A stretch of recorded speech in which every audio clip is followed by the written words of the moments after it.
என்னுடைய குரலை நான் செல்ல வேண்டிய சில குறைகளை சொல்லியிருக்கிறேனே தவிர அதில் இருக்கக்கூடிய நிறைகளை நான் தட்டி கழித்தவன் அல்ல.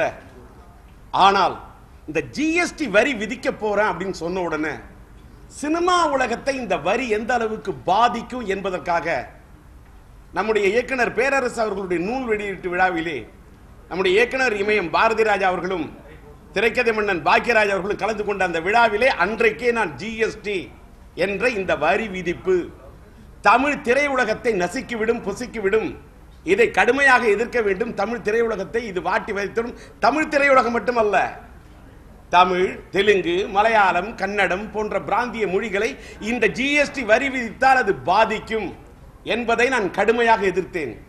கடுமையாக எதிர்த்ததற்கு பின்னால் தமிழ் திரையுலகமே போராட வேண்டும் என்று சொன்னேன். அதற்கு பிறகு தமிழ் திரையுலகத்திலே களத்தூர் கண்ணம்மாவிலே உதயமாகிய நம்முடைய உலகநாயகன் கமலஹாசன் அவர்கள் மட்டும்தான் அதை எதிர்த்து பலமான குரல் கொடுத்தார். அந்த பலமான குரல் அவர் கொடுத்தார் என்பதையும் நான் ஊடகத்துறையிலே பத்திரிகையிலே நான் பதிவு செய்தேன். அவருக்கு என்னுடைய மனமார்ந்த பாராட்டையும் தெரிவித்தேன். அவருக்கு எனக்கும் வேற சில கருத்துக்கள் இருக்கலாம், வேறுபாடு, மாறுபாடு, முரண்பாடு. ஆனால் இந்த ஜிஎஸ்டி மேட்டர்ல இந்த விஷயத்தில் அவர் கொடுத்த குரலை நான் மதித்தேன் என்று சொன்னேன். ஆனா இன்னைக்கு பார்த்தா ஜிஎஸ்டி வரி விதிப்பு, இந்த சரக்கு சேவை வரி விதிப்பு வருகிறது என்று சொன்னவுடன் இதை எதிர்த்து குரல் கொடுக்க வேண்டும், போராட வேண்டும் என்று சொன்ன நேரத்திலே தமிழ் திரையுலகம் ஏன் இப்படி காலம் கடந்து போராடுகிறார்கள் என்று எனக்கு தெரியவில்லை. Prevention is better than cure என்று சொல்வார்கள். வரும் நோயை காக்க வேண்டும், அது மட்டும்தான் புத்திசாலித்தனம். மழை காலத்தில் வெள்ளம் வந்த பிறகு ஐயோ வெள்ளம் வெள்ளம் வெள்ளம் அபாயம்னு கத்தக்கூடாது. மழை வெள்ளம் வரத்துக்கு முன்னாடி தூர் வாரணும். அத மாதிரி நான் என்ன சொல்றேன், இன்னைக்கு இந்த ஜிஎஸ்டி வரி விதிப்பு என்பது நேற்று ராத்திரி அதிகாரப்பூர்வமா அறிவிச்சுட்டாங்க. நான் என்ன சொல்ல வரேன், யார் யாரோ எந்தெந்த துறையிலையோ ஆராய்ச்சி செஞ்சு வாங்கி இருக்கிறாங்க டாக்டர் பட்டம் என்னும் பிஹெச்டி. ஆனா மக்கள் தலையில எப்படியெல்லாம் வரி விதிக்கலான்னு ஆராய்ச்சி செஞ்சு நம்ம பிரதமர் மோடி ஐயா வாங்கி இருக்கிறாரு புது பிஹெச்டி. அதனாலதான் சரக்கு சேவை வரி என்று அவர் விதித்திருக்கிறார் இந்த ஜிஎஸ்டி. பாருங்க, இந்த அதாவது ஒரே வரி சீர்திருத்தம் இது இந்தியாவின் நீண்ட நாளைய கனவு என்று இந்த அரசு கூறிவிடும். ஆனால் என்னை கேட்டால் எல்லா துறையிலும் விலைவாசி ஏறிவிடும், நடுத்தர ஏழை மக்களின் வாழ்வு நாறிவிடும், நாட்டின் முன்னேற்றம் எங்கே மாறிவிடும் என்பதே என்னுடைய கேள்வி.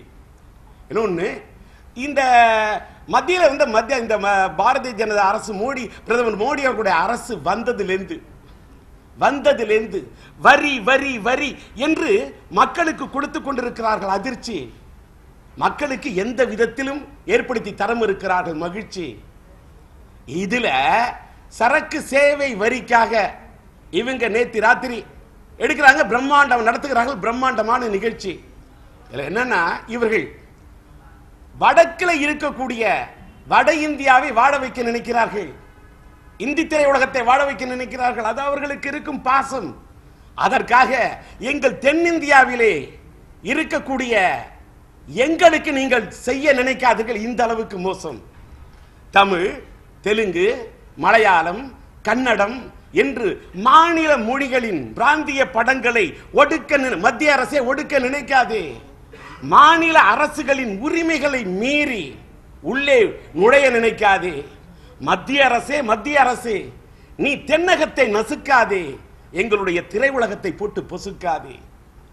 ஆமா, இன்னைக்கு ஓட்டல் பொருள் கூட இன்னைக்கு காலைல பேப்பரை பார்த்தா குறைந்த ஒரு 12% சில இடத்துல இன்னைக்கு சாப்பாட்டோட விலை ஒரு இட்லியிலேருந்து ஆரம்பிச்சு தோசை வரைக்கும் ஏறிடும். சில இடத்துல 18% ஏறிடும். இன்னைக்கு நிதியமைச்சர் அருண் ஜெட்லி எதிர்த்து உருவபம் எரிக்கிறாங்க ஜவுளி கடை நடத்துறவங்களா, ஜவுளி அதிபர்கள்லாம். என்ன காரணம்? ஆனா இந்த ஜிஎஸ்டி வரியில பாருங்க என்ன கொடுமை. அதாவது ஒரு 100 ரூபாய் சினிமா கட்டணத்தை தாண்டினா மத்திய அரசு விதிக்கும் 28%, இதுல மாநில அரசு கேளிக்கை வரியாக விதிக்குமா 30%. இதர வரிகளை சேர்த்து நாங்கள் அரசுக்கு கட்ட வேண்டும் 64%. இதுல மீதி இருப்பது ஒன்லி எங்களுக்கு 36%. இதுல நாங்க திரையரங்கு உரிமையாளர்களும் திரைப்பட விநியோகஸ்தர்களும் தயாரிப்பாளர்களும் நாங்கள் போட்டுக்கொள்ள வேண்டும் பங்கு. ஆனால் நோகாமல் வேகாமல் அரசு எடுத்து சாப்பிடுமா நுங்கு. நொந்து கொண்டிருக்கக்கூடிய சினிமா உலகத்துக்கு ஊதுவாங்களாம் சங்கு. எப்படி இருக்கு? இதே தமிழ் திரைப்படங்களுக்கு தமிழ்ல தலைப்பு வச்சா முழு வரி விலக்கு. நான் லட்சிய திமுகவோட போராடி கலைஞர் அரசு இடம் பெற்றது அதாவது முழு வரி விலக்கு அளித்தது முந்தைய கலைஞர் அரசு. அதை தொடர்ந்து வேறு விதத்தில் அதை தொடர்ந்து கொண்டிருந்தது அம்மாவின் முந்தைய அரசு. ஆனால் இன்றைக்கு ஏன் இந்த வரி விதிப்பிலே மாறுபடுகிறது இன்றைய அரசு? ஒருவேளை இவர்களை ஆட்டி படைக்கிறதா மத்திய அரசு என்பதே என்னோட கேள்வி. இதே பக்கத்து மாநிலம் கேரள அரசு கேளிக்கை வரி தனியா விதிக்கல. ஜிஎஸ்டி 28% போடுறாங்கன்னா 100 ரூபாய்க்கு மேல, 100க்கு கீழே 18%, 100க்கு மேல 28%. கேரள அரசு கேளிக்கை வரியை செஞ்சிருக்குது ரத்து. ஆனால் தமிழக அரசு மட்டும் எங்கள் திரையுலகத்தின் மீது ஏன் குத்துகிறார்கள் இந்த குத்து? அவங்க பண்றாங்க ரத்து, நீங்கள் மட்டும் ஏன் எங்க தமிழ் திரையுலகத்தின் மேல இந்த காட்டத்தை காட்டுறீங்க? என்ன காரணம்? அதனால தான் இன்னைக்கு இவ்வளவு சதவீதம். ஏற்கனவே சினிமா தியேட்டருக்கு வர கூட்டம் குறைஞ்சு போச்சு. சின்ன படங்கள்லாம் செத்துக்கிட்டு இருக்கு. சின்ன படத்துக்கு சீரழிவு, பெரிய படங்களுக்கு பேரழிவு. ஒரு பெரிய படம் 15 நாள் ஓடுறதே கஷ்டமா இருக்கு. இதுல இத்தனை 64% எங்க உடம்புல இருக்கிற ரத்தத்தெல்லாம் உறிஞ்சிட்டா நாங்க எப்படி வாழ்வோம்? எங்க சினிமா உலகத்தை என்ன? அதனாலதான் இன்னைக்கு திரையரங்கு உரிமையாளர்களும் கூடி திரையுலகினர் நாங்கள் திரண்டு நின்று போராடுவோம், திரையரங்குகளை மூடுவோம் என்று போராட தொடங்கி இருக்கிறார்கள். ஆனால் இந்த போராட்டம் இன்னும் எங்களுடைய போராட்டம் வெடிக்கும். எங்களுடைய போராட்ட குரல் இந்த மத்திய அரசின் காதுகளில் ஒலிக்கும். ஒரு வேடிக்கை என்னன்னா, எனக்கு என்ன தெரியுமா, இது மாநில அரசு நாங்க அடிக்கிற மாதிரி அடிக்கிறோம், நீங்க அழுகுற மாதிரி அழுவுங்க. மத்திய அரசு 28% போட்டதே நாங்க எதிர்த்துட்டு இருக்கோம். 100 ரூபாய்க்கு கீழே இருக்க டிக்கெட்னா 18% தாங்காது. ஏற்கனவே வரியே இல்லாத நேரத்திலேயே வாழ முடியல. இந்த ஜிஎஸ்டி வரி போட்டாலே தாங்காது. இதுல மாநில அரசு கேளிக்கை வரி போடுறது எந்த விதத்துல நியாயம்? அப்ப என்னன்னு கேட்டா, நீங்க மாநில அரசு நீங்க போடுற மாதிரி ஒரு 30% போடுங்க. உடனே இவங்க அரசு எதிர்த்து போராடுவாங்க. இந்த 30% நீங்க நீக்கிட்டீங்கன்னா யாரும் இந்த ஜிஎஸ்டி 28 எதிர்த்து போராட மாட்டாங்க அப்படின்னு இவங்க நினைக்கிறாங்க. இது இவங்க நடத்தக்கூடிய டிராமா. என்ன பொறுத்த வரையில் இந்த ஜிஎஸ்டி வரி எங்க சினிமாவை என்ன நீங்க வாழ வச்சிருக்கீங்க? சினிமா என்ன இந்த யார் வாழ வச்சிருக்கீங்க? இத்தனை கோடி மூலதனம் போட்டு நாங்க சினிமா படம் எடுப்போம், எங்களுக்கு திருட்டு விசிடி வந்துருது, உடனே நெட்ல படம் போடுறாங்க, தடுத்து நிறுத்திருப்பீங்களா? வேற யாராவது தொழில் செஞ்சா அவங்க பொருளை திருநா அவங்கள தடுப்பீங்களே, அவங்கள காப்பாத்துவீங்களே? வெள்ளக்காரன் போட்டு வச்சான் காப்பிரைட் ஆக்ட்னு, காப்பி கடை நடத்துறவனு கூட உரிமை இருக்கு. ஆனா சினிமா படங்களை இத்தனை கோடி போட்டு எடுக்கக்கூடிய எங்களுக்கு எங்களுடைய காப்பி ரைட்டுக்கு அரசாங்கம் இது வரைக்கும் என்ன உத்தரவாதம்? என்ன எங்களை காப்பாத்திருக்கீங்க? நெட்ல படம் போடுறாங்க, எங்களுக்கு இல்ல பாதுகாப்பு, எங்களுக்கு மட்டும் ஏன் இவ்வளவு வரி? கேளிக்கை வரி இது வரைக்கும் மத்திய அரசு யாரு போட்டிருக்கா? 70 ஆண்டு கால வரலாறு. என்ன புதிய வரலாறு நீங்க படைக்கிறீங்க? எதுக்கு எங்க மேல போடுறீங்க சேவை வரி? நான் கேட்கிறேன், அரசியல்வாதிகள் தானே நீங்க பண்றீங்க சேவை, எம்எல்ஏ பண்றீங்க சேவை, எம்பி பண்றீங்க சேவை, கவுன்சிலர் பண்றீங்க சேவை. அப்ப மக்கள்கிட்ட வரி இவங்க சேவை வரி நீங்க வசூலிப்பீங்களா? கேட்கிறேன், அவங்கள்ட்ட வரி வசூலிப்பீங்களா? உரத்துக்கு 12% போட்டா அது 5% குறைக்கிறீங்க. சினிமாக்கே இவ்வளவு சதவீதம்? திரையரங்குகளை இழுத்து மூடிவிட்டால் ஒரு கருத்தை சொல்றேன், இந்திய அளவில் சொல்றேன், சினிமா மட்டும்தான், கலை உலகம் மட்டும்தான் இந்த நாட்டிலே கொலை, கொள்ளை, கற்பழிப்பு எல்லாத்தையும் தடுத்து நிறுத்த சினிமா தான் அவுட்லெட். திரையரங்களை மூடி பாருங்க, எவ்வளவு பெரிய தலைவர் செத்தாலும் ஒரு வாரத்துக்கு மேல திரையரங்களை மூட முடியுமா? 3 நாளைக்கு மேல மூட முடியுமா? நாடு தாங்காது, கொந்தளிச்சிரும். நாட்டில் சட்ட ஒழுங்கு கெட்டுரும், கொலை, கொள்ளை, கற்பழிப்பு எல்லாமே பெருகி போயிடும். இதையெல்லாம் கட்டுப்படுத்துறதே கலை உலகம் தான். நாங்க செய்யறது கலை சேவை, எங்களுக்கு போடுவீங்களா சேவை வரி? நான் கேட்கிறேன், சினிமா உலகமே இல்ல, நீங்க அரசியல்வாதி, அரசியல் கட்சி தலைவர்கள் அம்மாடி ஆத்தாடி அப்படின்னு ஆடுவீங்களா கூத்தாடி? கூத்தாடி எங்களுக்கு மட்டும் போடுவீங்களா வரி? எதிர்த்து போராடுவோம்.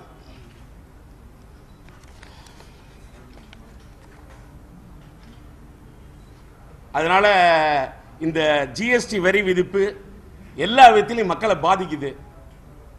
ஒன்னு கவிழி அடிச்சா அது பலிக்கும் சார், அதே மாதிரி ஜவுளியில கை வச்சா அது நாடே எதிரொலிக்கும் சார்.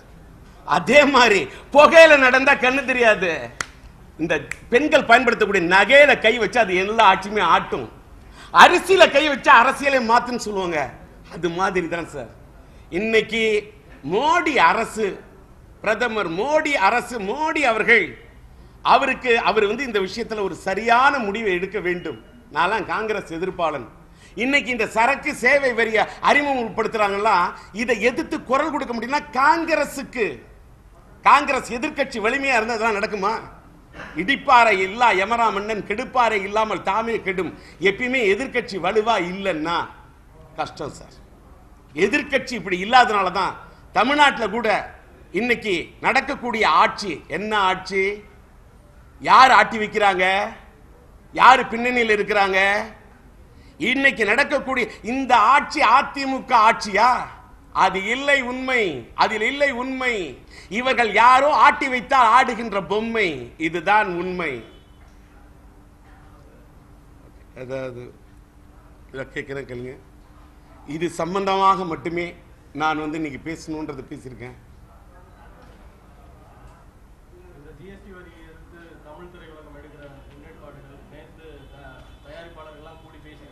திரையரங்கத்து உரிமையாளர்கள், விநியோகஸ்தர்கள், இந்த கூட்டமைப்பு, இது மட்டும் பத்தாது.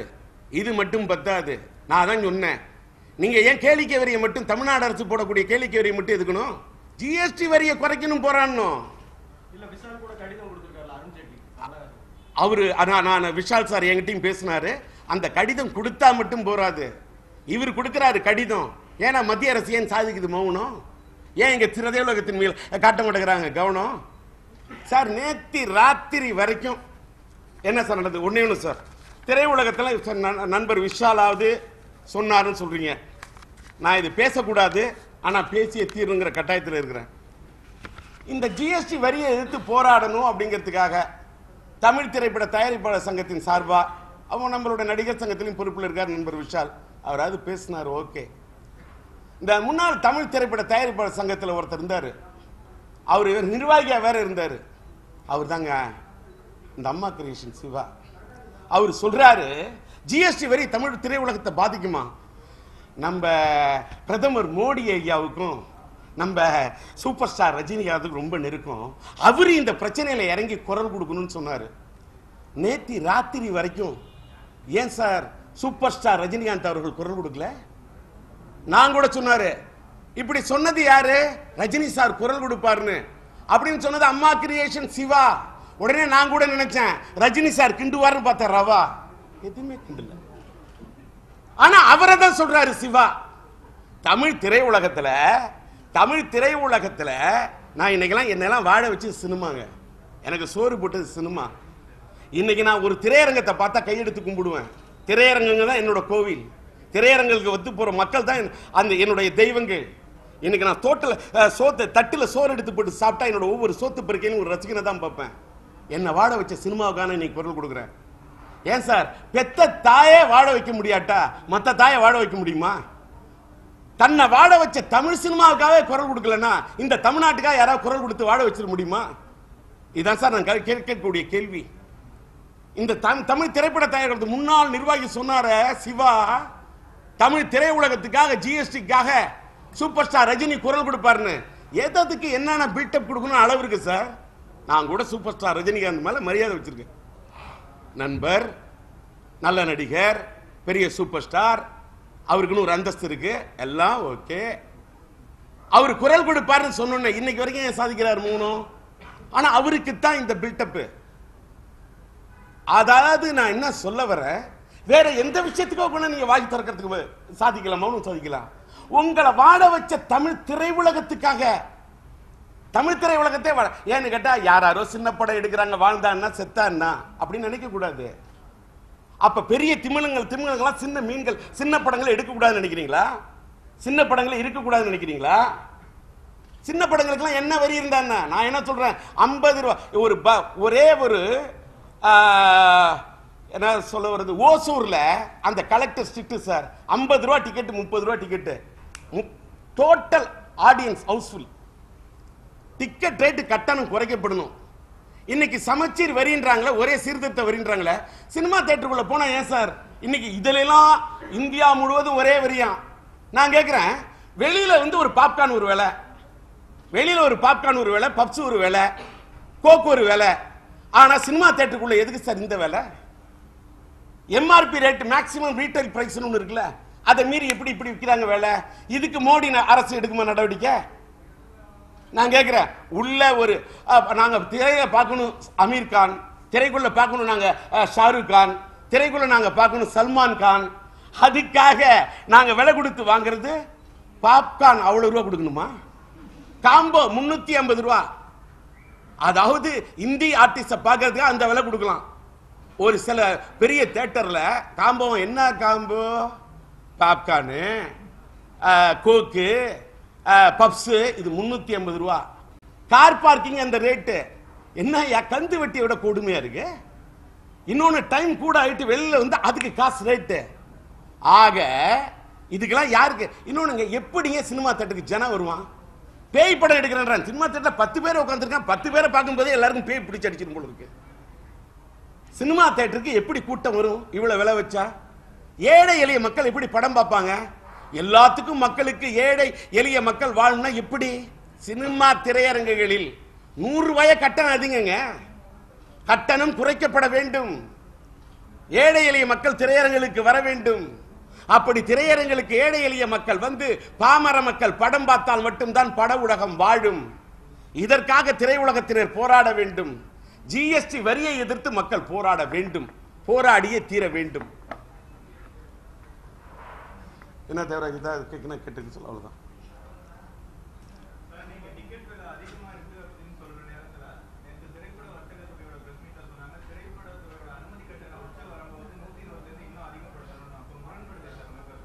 சார் அவங்களோட கருத்துல நான் உடன்படணும்னு என்ன சட்டம் இருக்கா? நான் வந்து 1980 ஒருதலை ராகத்திலிருந்து ஒரு சாதாரண எளிமையான முறையில் படம் எடுத்து அத்தனை கோடி கலெக்ட் பண்ணுவேன். இது என்னோட கருத்துங்க. நான் வந்து இன்னைக்கு வந்து திரையுலகத்தின் சார்பா பேசல, நான் பேசுறது லட்சிய திராவிட முன்னேற்ற கழகத்தின் தலைவரா பேசுறேன். கேளிக்கை வெறி பக்கத்து மாநிலம் ஆந்திர அரசு வந்து ஆந்திராவில் வந்து டாக்ஸ் ரொம்ப கம்மியா இருக்கு, கர்நாடகாவில் வந்து டாக்ஸே கிடையாது தமிழக முதல்வர் அவர்கள் கலைஞர்கிட்ட போராடி தமிழ்நாட்டுக்கு வரி விலக்கு வேணும்னு போராடினது என்னுடைய லட்சிய திமுக. நான் போராளி, என் போராட்டத்தை நான் சொல்றேன். என்ன தப்பு? காவேரி நீர் பிரச்சனைனா நான் போராடினேன். காவேரி நீர் பிரச்சனைக்கு போராடிட்டா பெங்களூர்ல படம் ஓட்ட முடியாதுன்னு பல பேர் போராடல. இன்னைக்கு மெட்ராஸ்ல ஜாஸ் சினிமா மன்னார்குடி வகையரா சேர்ந்தது. அதையும் மீறி தானே மன்னார்குடி வகையரா சேர்ந்த சசிகலா அம்மா வந்து அதிமுக பொதுச் செயலாளர் ஆகட்டும், ஆனா தமிழ்நாட்டுக்கு முதல்வர் ஆக முடியாதுன்னு பகிரங்கமா மேடையில பேசுறோம் டிஆர், ஊடகத்தில் பேசுறோம் டிஆர். வேற யாரா பேசுறாங்களா? எந்த சினிமாக்காரங்களாவது? அவங்க பேசல, நான் பேசணும்ல. அதை மீறி இப்ப என்னோட பையன் என்னோட பையனோட படம் அன்பானவன் அசராதவன் அடங்காதவன் தான் மெட்ராஸ்ல ஜாஸ் சினிமா. எந்த அளவுக்கு அவங்க என்ன பண்ணிருப்பாங்க எனக்கு தெரியும்ல. எங்களுக்கு பாதிப்பு தானே, பாதிப்பை மீறி தானே குரல் கொடுத்திருக்கிறேன், இப்பயும் குரல் கொடுக்கிறேன். நான் கேட்கிறேன், யாரு பேசுறாங்க? சசிகலா அம்மார் அதிமுக பொதுச் செயலாளர் ஆனப்ப நான் எதுக்கல. சசிகலா அம்மார் தமிழ்நாட்டுக்கு முதல்வர் ஆக முடியாது, ஆக கூடாது அப்படின்னு முஸ்லிம்ஸா பிஸ்மில்லா சொல்றாங்க, இன்ஷா அல்லாஹ் சொல்றாங்க, அல்லாஹு அக்பர் சொல்றாங்க. கிறிஸ்டியனா பிரைஸ் அலாட் சொல்றாங்க, அல்லேலூயா சொல்றாங்க. தமிழர்கள் இந்துக்களா ஆஞ்சநேயா சொல்றாங்க, ஆதிபராத்தி சொல்றாங்க. எல்லாரும் பிரார்த்தனை பண்றாங்க அந்த அம்மா தமிழக முதல்வர் ஆக முடியாது, ஆக கூடாது. பகிரங்கமா குரல் கொடுத்தேன். அப்ப எங்களுக்கு எப்படி வந்திருக்கு எதிர்ப்பு? எதிர்ப்பை மீறி தானே குரல் கொடுத்த.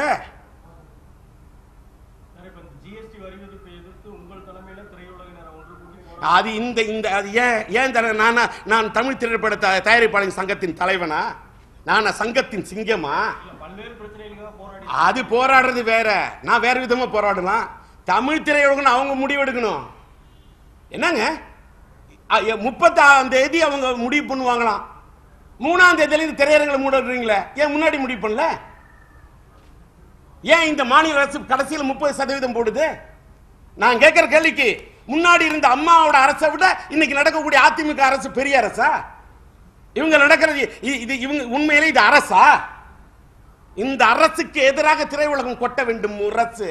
ஒருவேளை மறைந்த முதல்வர் ஜெயலலிதா இருந்திருந்தா ஜிஎஸ்டி வரி விதிப்பு இருந்திருக்காது அப்படின்னு ஃபீல் பண்ணுங்க. நிச்சயமா நீட்டு தேர்விலேயே நீட் இடத்தெல்லாம் கையெழுத்து போட்டது அம்மாவுடைய மறைவுக்கு பிறகு அம்மாவை படுக்க வச்சுட்டு அதிமுக எம்பிக்கெல்லாம் போட்டாங்க. நீட் இடத்துல இவங்க கையெழுத்து போட்டதுனால தான் நீட்டு தேர்வில் இன்னைக்கு தமிழகத்தில் இருக்கக்கூடிய மாணவர்கள் பாதிக்கப்படுறாங்க. பிற்படுத்தப்பட்ட தாழ்த்தப்பட்ட என் தமிழினத்து மாணவர்கள் பாதிக்கிறது காரணம் இவங்க தான். ஏன் காவேரியில உச்ச நீதிமன்றத்து வரைக்கும் போராடி காவேரியோட உரிமைகளை விட்டுத்தராம போராடினது அம்மா. ஆனா இன்னைக்கு இருக்கக்கூடிய இந்த அதிமுக ஆட்சி சும்மா. அந்த முரண்பாடு நான் உடன்பாட சொல்றதை பத்தி எழுத மாட்டீங்க. முரண்பாட சொல்லணும்னு என்ன அவசியம்? முரண்பாடு என்னன்னு கேட்டா 1000 கருத்து இருக்கும். அதை நான் சொல்ல வேண்டிய அவசியம் கிடையாது. என்னோட முரண்பாடு 1000 இருக்கும். 1000 அது இந்த விஷயத்துல கமலாவது வாயை திறந்து பேசியிருக்கா சார் ஜிஎஸ்டி பத்தி?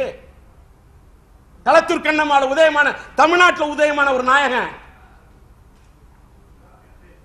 அதை பாராட்டுறேன். என்ன தப்பு? நிச்சயமா இருப்பாங்க சார். அந்த அம்மா இருந்தா சுயமரியாதையோட கடைசி வரைக்கும் சார் உடல்நிலை நோய்வாய்ப்பட்ட போது கூட இந்த தமிழ்நாட்டு மக்களுக்காக காவேரி பிரச்சனைக்காக அவங்க குரல் கொடுத்தாங்க சார்.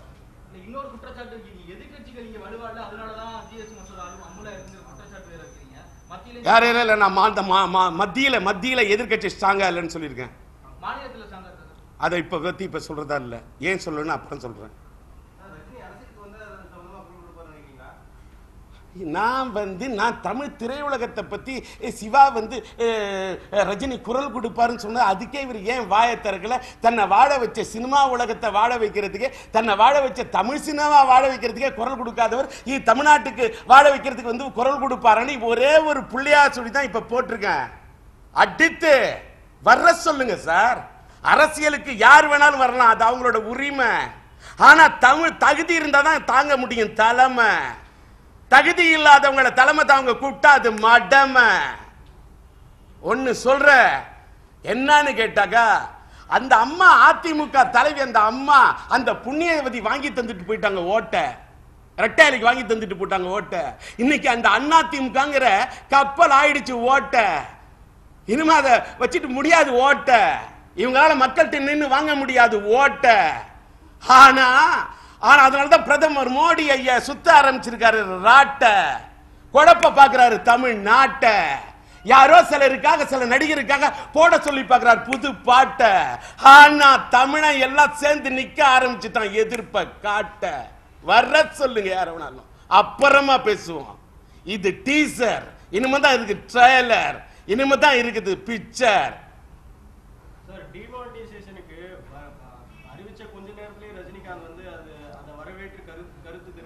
சார் இனிமேலுக்கு ரஜினியை பத்தி கேட்கக்கூடிய எந்த கேள்விக்கு இப்ப நான் பதில் சொல்ல மாட்டேன்.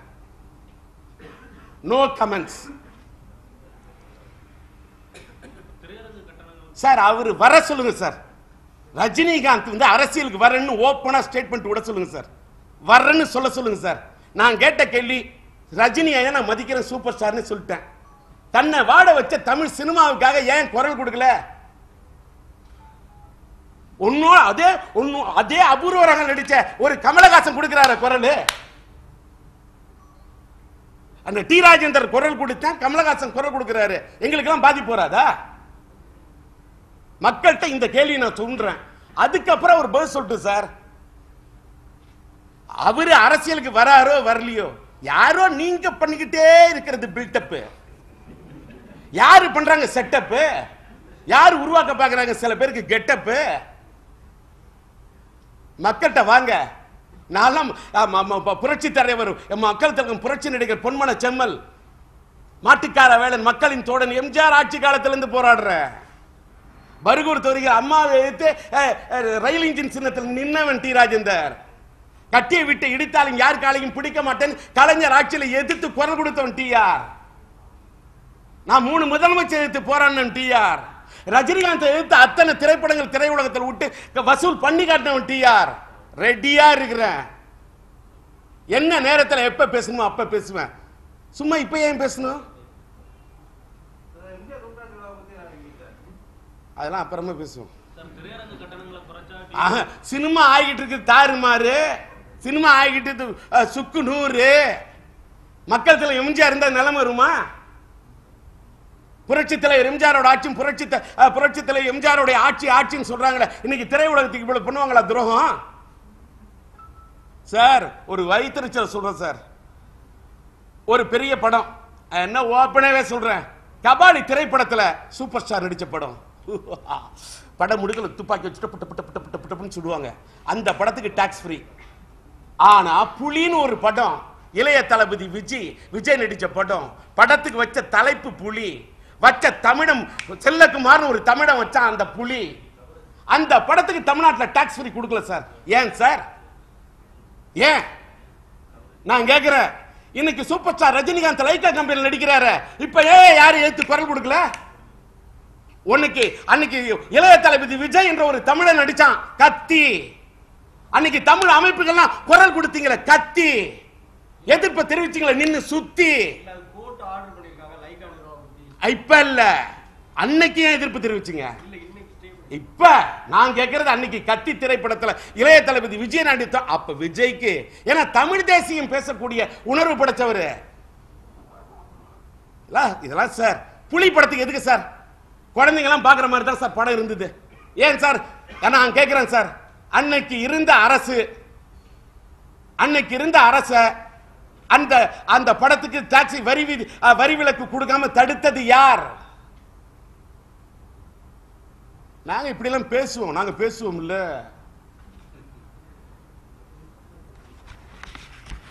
நன்றி.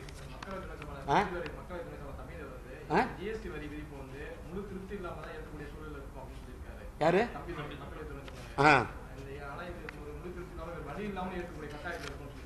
என்னங்க இப்ப யாரு அண்ணா திமுக தலைமையை முழு திருப்தியோட ஏத்துக்கிட்டு இருக்காரமா? முதல்ல அதுக்கு பதில் சொல்லுங்க. அவருக்கு எதுக்குதான், அவருக்கு எதுலதான் முழு திருப்தி? அவர் முதலமைச்சர் ஆகிட்டா அவருக்கு முதல் திருப்தி.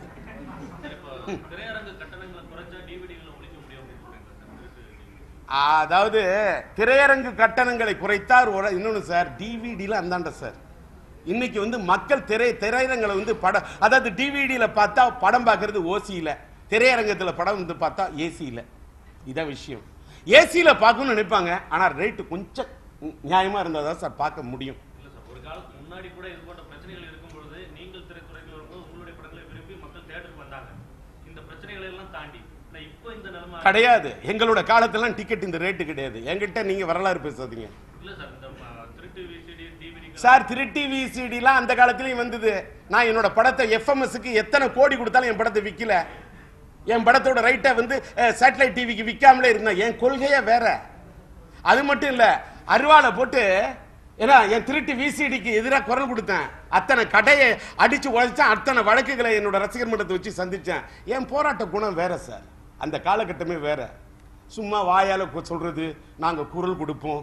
ஒன்றும் இல்லை, கும்பகோணத்தில் தீ விபத்து நடந்தா அங்கே போய் ஒரு எல்லாருக்கும் ஒரு ஃபோட்டோ கொடுத்துட்டு அல்வா வருடம் இந்த மக்களை, இந்த பாதிக்கப்பட்ட மக்களை நாங்கள் சந்திப்போம் அப்படின்னு சொன்னாங்களே. யார் யார் போய் சந்திச்சாங்க சொல்லுங்க. நீங்க என்னைக்கே கேள்வி கேட்டிருப்பீங்களா? சொல்லுங்க. அன்னையோட நீங்களும் மறந்துடுவீங்க, அவங்களும் மறந்துடுவாங்க. இன்னொன்னு, நாங்கள் அதற்கு இந்த நிதி தருகிறோம், இதற்கு அந்த நிதி தருகிறோம் அப்படின்னு நீங்க போடுவீங்க. போட்டி போட்டுட்டு போடுவீங்க. அவங்களாம் அந்த நிதி கொடுத்துருக்காங்களா? மக்கள்கிட்ட போய் சேர்ந்துருக்குதா? இன்னைக்கு வரைக்கும் யாரா பார்த்துருப்பீங்களா கணக்கு? அதை முதல்ல சொல்லுங்க எனக்கு, அப்புறம் நான் பேசுறேன். சார், இது என்ன கடிதம்? என்ன கடிதம்? மொட்டையெல்லாம் கடிதம் வந்திருக்குன்னு சொல்லிட்டாங்க, தப்பா போடும். நல்ல வேலை கௌதமி கிட்டே இருந்து பிரதம மந்திரிக்கு போயிருக்காமே கடிதம்னு மொட்டையா சொல்லக்கூடாது.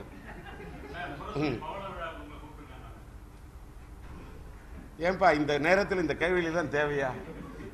இன்னொன்னு, அதை பத்தி சரியா பிரஸ் மீட்டிங். இன்னொன்னு, கலைஞருடைய பவழ விழாவுக்கு அப்ப அழைக்கல, அது இதெல்லாம் ஓகே. இப்ப முரசொலியோட பவழ விழாவுக்கு அழைச்சி ஒரு கடிதம் வந்திருப்பது உண்மைதான். அதுக்கு என்ன இப்ப? அது இப்ப அவருக்கு என்னமோ இன்னைக்கு ஏதோ டி ராஜேந்தர் ஒரு ஆளு டி ராஜேந்தர் லட்சிய திராவிட முன்னேற்ற கழக தலைவர் அப்படின்னு என்னோட முகவரி போட்டு ஒரு கடிதம் வந்திருக்குது. பார்த்தேன். அதுக்கு என்ன இப்ப? சரி, இப்பயாவது அவருக்கு மதிக்கணும்னு தோன்றி இருக்கு.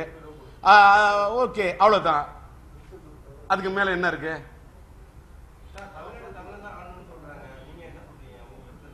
நன்றி, வணக்கம்.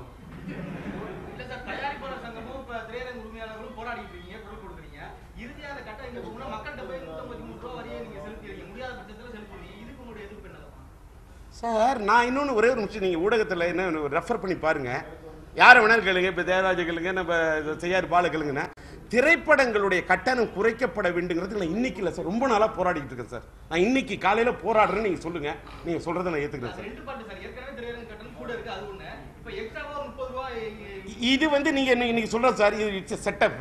இப்போ உடனே இவங்க அவங்க சொன்னோன்னே, அதாவது இந்த இருகோடுகள் தத்துவம் சார். இப்போ இதை மக்கள் போராடுற 3ஆம் தேதி இவங்க நீக்கிடுவாங்க, அப்போ 28% விட்டுருவீங்கல்ல, புரியுதா? அதாவது இது 28% கூட 30% வந்துருச்சு, டும்டாம் அப்படிங்கிறது 30% தூக்கிட்டனோட இந்த டிம்டாம் 28% இருக்கும். இதுதான் டெக்னிக். ஏன்னா மத்திய அரசுல இருந்து கூப்பிட்டு அதிமுக நம்பர் 1 உள்ளேனையா, அதிமுக நம்பர் 2 உள்ளேனையா, அதிமுக நம்பர் 3 உள்ளேனையா, அதிமுக நம்பர் 4 உள்ளேனையா.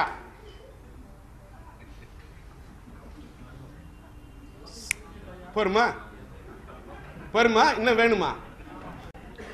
நன்றி, வணக்கம்.